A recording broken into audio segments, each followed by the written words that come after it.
Romanos capítulo 6. Agora, porém, libertados do pecado, transformados em servos de Deus, tendes o vosso fruto para a santificação e, por fim, a vida eterna. Versículo 22. Não importa o que eu faço, sou salvo pela graça.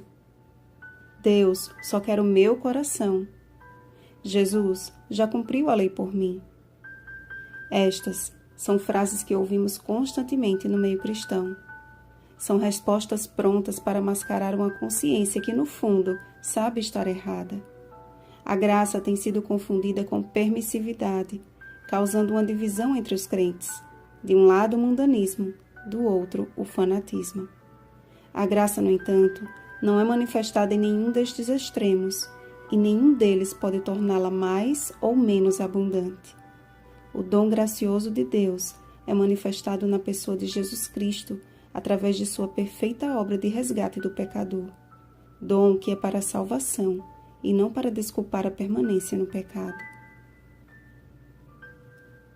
Aqui, Paulo compara o batismo como um símbolo da morte e ressurreição de Cristo. Quando descemos as águas, somos sepultados com ele na morte pelo batismo, para que ao sairmos das águas do batismo, como Cristo foi ressuscitado dentre os mortos pela glória do Pai, assim também andemos nós em novidade de vida.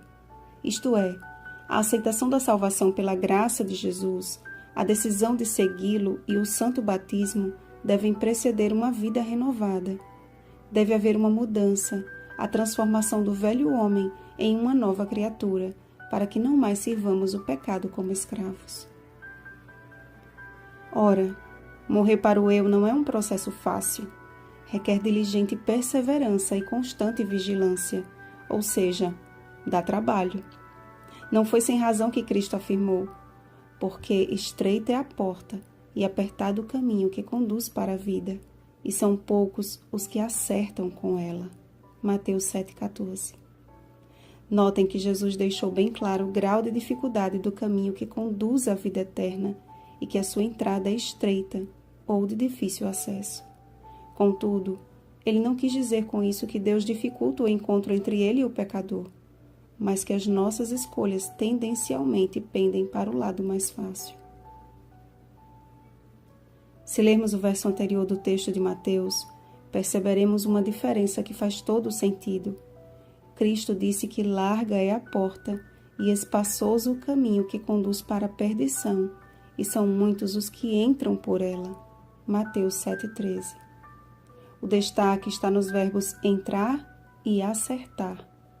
Há um abismo de diferença entre eles. Qualquer um pode entrar em um lugar espaçoso e largo, porque é o caminho das facilidades.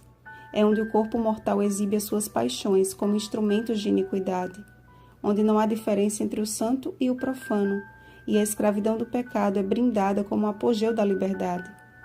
Por outro lado, o acerto requer conhecimento. Para acertar com a porta estreita, primeiro precisamos conhecê-la. João 17,3. Jesus disse: Eu sou a porta. João 10,9. Apesar de não estarmos debaixo da lei e sim da graça, isto não justifica uma vida condescendente com a iniquidade. A lei de Deus revela a malignidade do pecado e a sua remuneração, porque o salário do pecado é a morte. Ela abre os nossos olhos para enxergar que a porta pode ser estreita e o caminho pode ser apertado, mas é somente por ali que encontra o dom gratuito de Deus, a vida eterna em Cristo Jesus, nosso Senhor.